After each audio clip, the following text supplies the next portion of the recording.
শিৱসাগৰৰ ষ্টেচন চাৰিআলিৰ সমীপৰ দামানী ছাৰ্ভিচ ষ্টেচন তেল ডিপুত গ্ৰাহকক ব্যাপক প্ৰবঞ্চনা কৰি আহিছে, ৰাম ঠগন দি আহিছে।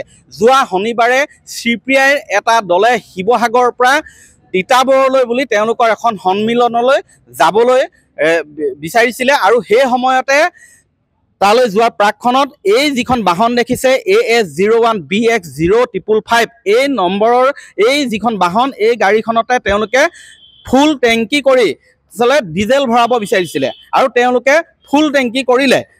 কিন্তু তাৰ আগতেই ইয়াত তেল ভৰোৱাৰ আগতেই ইয়াত আছিলে প্ৰায় 10 লিটাৰমান ডিজেল আছিলে। তাৰপিছত ফুল টেংকি কৰি তেওঁলোকক তেল ভৰালে আৰু এই যিটো তেল ডিপু দেখিছে ইয়াৰ কৰ্মচাৰীয়ে তেওঁলোকক ক'লে, CPI দলটোক ক'লে যে তেওঁলোকে ইয়াত 60 লিটাৰ ডিজেল তাত সোমালে টেংকিটোত।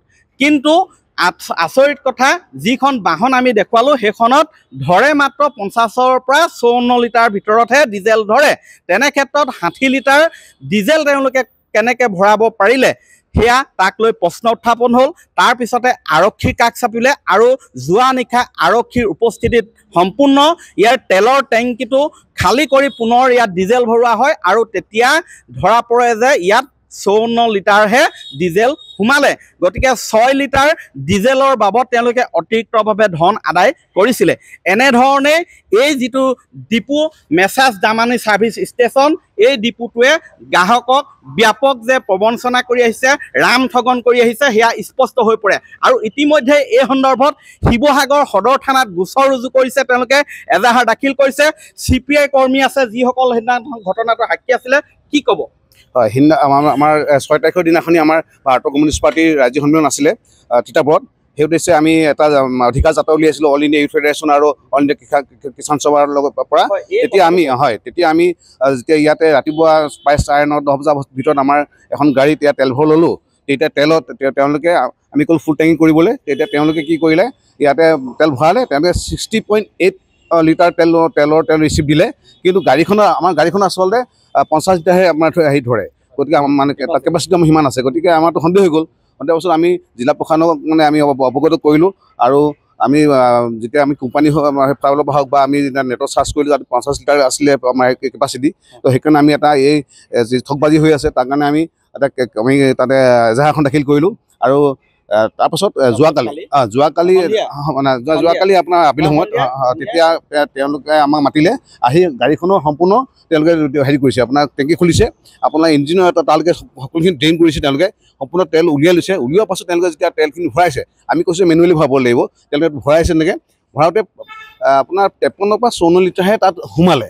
গতিকে ইয়াত আপোনাৰ আগতে আমাৰ তেল আছিলেই, তেল আপোনাৰ প্ৰায় 8-10 লিটাৰ তেল আমাৰ আছিলে যিদিনাখনি আমি ভৰাইছোঁ তেতিয়া আছিলে। এতিয়া কেনেকৈ সোমালে ডাঙৰ প্ৰশ্ন। কথাটো হ'ল কি যে চাওক, অকল আমাকে ঠগন দিয়া নাই, ইয়াত আমাৰ শিৱসাগৰ যিখিনি আমাৰ লঘু যান বাহন আছে, যিসকলে আপোনাৰ টেম্পু চলাই মানে অটো চলাই আছে, হয়, যিসকলে আপোনাৰ এই মানে যাত্ৰীবাহী গাড়ী চলাই আছে, ঘৰ সংসাৰ চলাই আছে, তো তেওঁলোকে ইয়াত তেল ভৰাই তেওঁলোক ঠগন দি আছে। গতিকে আমি কৈ আছোঁ, আমি নিখিল ভাৰত, হয়, আমাৰ নিখিল ভাৰত যুৱ ফেডাৰেশ্যন, নিখিল ভাৰত কৃষক সভা আৰু আমাৰ ভাৰতীয় কমিউনিষ্ট পাৰ্টিয়ে আমি কোনো কাৰণতে এইটো আমি আপোচ নকৰোঁ। কাৰণ আমাৰ হেঁচা আহিছে, বিভিন্ন পক্ষৰ পৰা হেঁচা আহিছে। কিন্তু আমি কৈছোঁ যে এইটো কেছ ৰেজিষ্টাৰ হ'ব লাগিব। আৰু যোৱাকালি আমাৰ ষ্টেটমেণ্ট লৈ আমাৰ শিৱসাগৰ সদৰ থানাৰ পৰা আমাৰ এটা GD নম্বৰ দিছে 18/9/2025।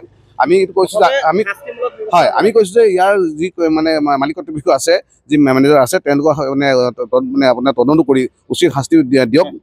আৰু আমাৰ শিৱসাগৰ বা আমাৰ যিখিনি আমাৰ মানে অসমীয়া মানুহ আছে, এইখিনি যে এওঁলোকে ঠগি আছে সেই কথাটো কিন্তু স্পষ্ট ওলাই পৰক। আৰু আমি এইটো কৈছোঁ যে আমি কোনো কাৰণতে কোনো ক্ষেত্ৰত আমি আপোচ নকৰিম। হয়, এই বহিৰাগত যি ব্যৱসায়ীয়ে আচলতে এই তেল ডিপুটো চলাই আহিছে আৰু এগৰাকী কৰ্মচাৰী আছে।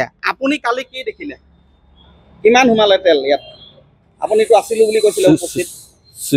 60 আশপাশ। কালি কিমান সোমালে? কালি মই দেখা নাই। মই ঠাকুৰ লাগি মই ইয়াত ডিজেল ভৰি আছোঁ।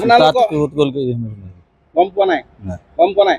হয়, এওঁ কৰ্মচাৰী, কিন্তু এওঁলোকৰ যিগৰাকী মেনেজাৰ, সেই মেনেজাৰগৰাকী বৰ্তমান পলায়ন কৰিছে। ইয়াৰ পৰা আঁতৰি দিছে।